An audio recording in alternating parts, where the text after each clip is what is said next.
전능하사 천지를 만드신 하나님 아버지를 내가 믿사오며 그 외아들 우리 주 예수 그리스도를 믿사오니 이는 성령으로 잉태하사 동정녀 마리아에게 나시고 본디오 빌라도에게 고난을 받으사 십자가에 못 박혀 죽으시고 장사한 지 사흘 만에 죽은 자 가운데서 다시 살아나시며 하늘에 오르사 전능하신 하나님 우편에 앉아 계시다가 저리로서 산자와 죽은 자를 심판하러 오시리라. 성령을 믿사오며 거룩한 공회와 성도가 서로 교통하는 것과 죄를 사하여 주시는 것과 몸이 다시 사는 것과 영원히 사는 것을 믿사옵나이다. 아멘. 성경 공독하겠습니다. 요한복음 4장 43절부터 54절까지 말씀입니다. 요한복음 4장 43절부터 54절까지 말씀입니다. 다 같이 읽도록 하겠습니다. 이틀이 지나매 예수께서 거기를 떠나 갈릴리로 가시며 친히 증언하시기를 선지자가 고향에서는 높임을 받지 못한다 하시고 갈릴리에 이르시매 갈릴리인들이 그를 영접하니 이는 자기들도 명절에 갔다가 예수께서 명절 중 예루살렘에서 하신 모든 일을 보았음이더라. 예수께서 다시 갈릴리 가나에 이르시니 전에 물로 포도주를 만드신 곳이라. 왕이 신하가 있어 그의 아들이 가버나움에서 병들었더니 그가 예수께서 유대로부터 갈릴리로 오셨다는 것을 듣고 가서 청하되 내려오셔서 내 아들의 병을 고쳐주소서 하니 그가 거의 죽게 되었습니다. 예수께서 이르시되 너희는 표적과 기사를 보지 못하면 도무지 믿지 아니하리라. 신하가 이르되 주여 내 아이가 죽기 전에 내려오소서. 예수께서 이르시되 가라 내 아들이 살아있다 하시니 그 사람이 예수께서 하신 말씀을 믿고 가더니 내려가는 길에서 그 종들이 오다가 만나서 아이가 살아있다 하거늘 그 낫기 시작한 때를 물은즉 어제 7시에 열기가 떨어졌나이다 하는지라. 그의 아버지가 예수께서 내 아들이 살아있다 말씀하신 그때인 줄 알고 자기와 그 온 집안이 다 믿으리라. 이것은 예수께서 유대에서 갈릴리로 오신 후에 행하신 두 번째 표적이니라. 아멘. 예수님께서 갈릴리로 내려가셨습니다. 그런데 코멘트가 있습니다. 4장 44절 말씀 보니까 친히 증언하시기를 선지자가 고향에서는 높임을 받지 못한다 하시고 라고 시작을 합니다. 무슨 뜻이냐? 예수께서 갈릴리로 가실 때에 존중받지 못할 거라는 것을 이미 예견하고 내려가셨다는 뜻입니다. 이 말씀 보면 어디 성경 구절 한 군데 생각나지 않습니까? 디모데후서 4장 2절 너는 말씀을 전파하라. 때를 얻든지 못 얻든지 항상 힘쓰라. 예수께서 때를 얻든지 못 얻든지 복음을 전하기 위해서 자기가 존중받지 못할 것을 뻔히 알면서도 일부러 내려가셨습니다. 복음을 전하려고. 근데 가서 보니까 갈릴리 사람들이 나왔느냐? 나오긴 나왔어요. 영접은 했는데 그 중에서 좀 엉뚱한 왕의 신하가 예수님을 찾아왔습니다. 근데 이 사람이 왜 찾아왔느냐? 믿음으로 찾아왔으면 정말 좋겠는데 그건 아니고 자기 아들이 아파서 찾아왔습니다. 아들이 죽게 돼서 찾아왔는데 이것을 보고 예수님께서 하시는 말씀이 48절 말씀입니다.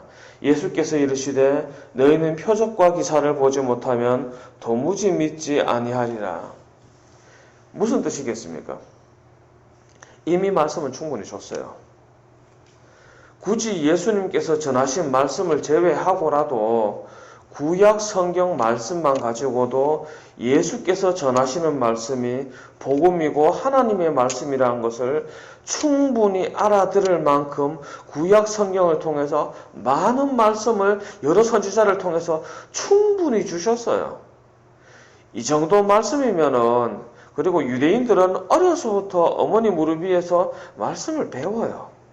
그러니까 이것만 똑바로 챙겼어도 예수님께서 하시는 설교 말씀을 듣고 충분히 은혜를 받고 변화를 받고 예수님을 영접을 하는 것이 정상인데 문제는 갈릴리 사람들이 정상이 못했다는 거예요.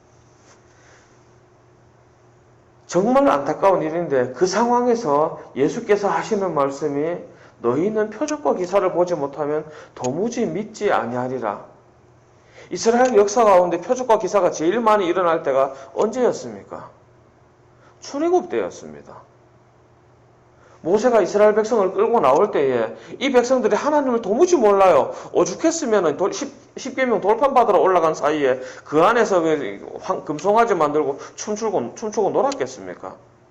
그런 사람들이었어요. 그때는 날마다 만나와 메추라기를 날마다 만나를 경험하고 머리 위에 구름 기둥이 따라다니고 머리 위에 밤이 되면 구름 기둥이 불 기둥으로 변하는 이적과 기사를 매일매일 체험했습니다. 그때는 그랬어요. 하나님이 어떤 분인지 하나도 몰랐으니까. 이 민족이 그냥 까마득한 옛날, 그 당시 사람 기준으로도 한 400년 전이니까는 까마득한 옛날이지요. 우리 입장에서 조선시대가 딱 그런 느낌이지 않습니까? 그때는 그랬어요. 그런데 사사시대가 줄잡아 400년이고 왕정시대도 그만큼 되고 거기서 또 내려오면서 또 세월이 한참을 더 지났는데 이때가 되도록 갈릴리 사람들의 수준이 어떠냐? 여전히 표적을 구하고 있더라는 겁니다. 읽으라고 준 말씀은 안 읽고 자기들끼리 시큰 가르쳐 놓고 그리고 정작 예수님의 말씀을 듣고 은혜 받지 못하더라는 거죠. 아무튼 이 답답한 상황에서 왕의 신하가 나왔는데 이 왕의 신하가 믿음으로 나왔느냐? 그것도 아니더라는 겁니다. 그러니까 오늘 본문 말씀은 믿음이 좋은 사람과 믿음이 나쁜 사람이 비교되는 게 아니라 믿음이 나쁜 사람과 믿음이 더 나쁜 사람이 비교되는 겁니다. 어쨌든 간에 이 글의 목적이 뭐냐? 말씀을 듣고 믿어라. 딱 잘라 말해서 그렇습니다. 말씀을 듣고 믿어라. 예수님이 갈릴리를 찾아온 이유는 복음을 전하기 위함이었습니다. 그런데 갈릴리 사람들은 표적을 봐야 믿는 믿음이에요. 어찌됐건 간에 예수님 앞에 찾아온 왕의 신하가 있기는 있었는데 이 사람이 찾아온 이유도 뻔했습니다. 고쳐주세요. 즉 갈릴리 사람이나 왕의 신하나 50보 100보였습니다. 그런데 변화가 있긴 있었어요. 4장 53절에 보니까 그의 아버지가 예수께서 내 아들이 살아있다 말씀하시는 그때인 줄 알고 자기와 그 온 집안이 다 믿으니라. 왕의 신하에게 변화가 나타났습니다. 성경에 이런 말씀이 있습니다. 마태복음 19장 30절 말씀에 그러나 먼저 된 자로서 나중되고 나중된 자로서 먼저 될 자가 많으니라. 여러분 생각해 보십시오. 왕의 신하가 먼저 됐겠습니까? 갈릴리 사람들이 먼저 됐겠습니까? 왕의 신하는 왕의 신하로서의 체면도 있고 왕 눈치도 봐야 되고 그리고 애초에 왕의 신하지 않습니까? 잘 사는데 살았겠죠. 어쨌든 간에 이 사람이 예수님 만나기가 쉬웠겠습니까? 예수님 옆집에 살던 갈릴리 사람들이 예수님 만나기 쉬웠겠습니까? 물어볼 것도 없죠. 예, 당연히 갈릴리 사람들이 먼저 된 사람이었을 겁니다. 그렇다고 해가지고 왕의 신하가 어지간히 수준 높은 문제를 가지고 왔느냐? 아닙니다. 그냥 지가 급해서 찾아온 겁니다. 그러나 나아온 자에게는 복이 있으리라. 왕의 신하의 수준도 밑바닥이고 갈릴리 사람들의 수준도 여전히 밑바닥입니다. 둘 다 50보 100보예요. 그런데 갈릴리 사람들은 그냥 표적 구경하러 온 사람들이에요. 주인공이 아니에요. 은혜를 체험하러 온 사람이 아니라 그냥 신기한 거 보러 온 사람이에요. 나쁘게 말하면 예수님을 서커스단 취급한 겁니다. 그런데 왕의 신하는 어찌됐건 간에 자기가 믿음이 있어서 나온 것도 아니고 뭐 좀 그런 것도 없지만은 자기 아들이 아파서 급해서 나와왔어요. 나와왔는데 나오고 보니까 예수님 앞에 부르짖어 보니까 복이 있더라는 거예요. 내 아들이 낳았는데 아들이 낳는 것을 보고 그 마음에 깨달은 바가 있더라는 거예요. 아, 정말로 하나님의 아들이시구나. 뭐 아들이라고 생각 안 했을지는 모르겠지만 어쨌든 간에 저분을 통해서 하나님의 놀라운 역사가 일어났다는 것 사실 하나는 확실하게 믿었던 것 같습니다. 이 말씀을 통해서 우리가 깨달아야겠습니다. 이 본문을 통해서 먼저 됐다고 해서 결코 앞서 있지 않다는 것을 깨달아야 합니다. 그리고 평소에 예수를 찾건 급해서 예수를 찾건 일단 예수님을 찾는다는 것이 중요하다는 것을 깨달아야겠습니다. 결론 내도록 하겠습니다. 말씀을 깊이 생각하게 하옵소서. 갈릴리 사람들은 어려서부터 말씀을 듣고 자라고 예수님과 같이 살았지만 예수님의 말씀도 예수님의 행하심도 알고자 하지 않았기 때문에 표적을 보고도 주님께서 은혜를 퍼부어 주시는 은혜를 뒤집어 쓰고도 그 은혜를 못 받아 먹었습니다. 두 번째로 교만하지 않게 하소서. 내가 잘 나갈 때에 교회에 크게 베풀어서 멋있는 것도 좋겠지만은, 멋있게 베푸는 것도 좋지만 주님 앞에서 우리는 항상 약하고 부족한 자임을 깨닫게 하셔서 우리가 연약할 때에도 주님을 찾게 하옵소서. 그리하여 가난할 때나 부할 때나 약할 때나 강할 때나 항상 주님과 동행한 우리가 되게 해달라는 마음으로 이 시간 기도하며 나아가는 우리 모두가 되기를 주님 안에서 소원하고 축복합니다. 기도하겠습니다. 거룩하신 하나님 아버지, 주님의 크신 은혜를 감사합니다. 잠시 말씀을 살펴보았습니다. 갈릴리에 많은 사람들이 살았고 그 중에 예수님께 나온 왕의 신하가 있었습니다.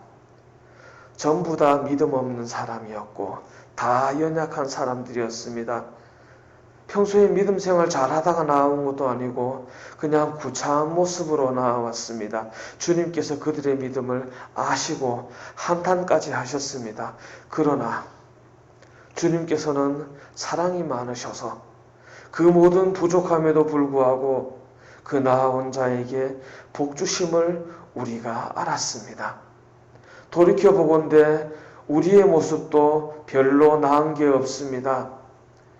주님 앞에 설 때에 우리는 항상 부족하였으며 항상 온전치 못하였으며 우리의 기도는 우리가 행복하고 편안하고 힘이 있을 때에 기도가 잘 되는 것이 아니라 우리가 아프고 어렵고 힘들 때에 우리의 기도에 간절함이 묻어났다는 것을 우리가 우리의 마음에 깨달아 알고 있습니다. 거룩하신 아버지여, 우리가 부끄러운 중이라도 아버지 앞에 나아가옵나이다. 아버지여, 우리의 연약함을 아시오니 우리를 긍휼히 여겨 주옵시고 주님 앞에 나오는 그 심령 위에 아버지여 은혜를 베푸사 아버지의 긍휼히 여기시는 그 은혜를 받아 누리는 우리 모두가 될 수 있도록 은혜 내려 주옵소서. 그리하여 우리가 연약할 때나 강할 때에나 우리가 가난할 때에나 부할 때에나 변함없이 아버지의 도우심 아래서 살아가는 우리들 될 수 있도록 은혜 내려 주셔서 이 코로나의 위기 가운데서도 이 흔들리는 전국 가운데서도 이 흔들리는 사회 가운데서도 믿음 안에서 굳게 서서 아버지를 바라보며 살아갈 줄 아는 믿음의 백성으로 살아갈 수 있도록 주여 오늘도 역사하여 주옵소서. 주님께서 은혜 가운데 우리 모든 삶 가운데 응답하여 주실 줄 믿사오며 우리를 살아가시는 거룩하신 예수님의 이름으로 기도드립니다. 아멘. 하늘에 계신 우리 아버지여, 이름이 거룩히 여김을 받으시오며 나라에 임하옵시며 뜻이 하늘에서 이룬 것 같이 땅에서도 이루어지이다. 오늘날 우리에게 일용할 양식을 주옵시고 우리가 우리에게 죄 지은 자를 사하여 준 것 같이 우리 죄를 사하여 주옵시고 우리를 시험에 들게 하지 마옵시고 다만 악에서 구하옵소서. 대개 나라와 권세와 영광이 아버지께 영원히 있사옵나이다. 아멘.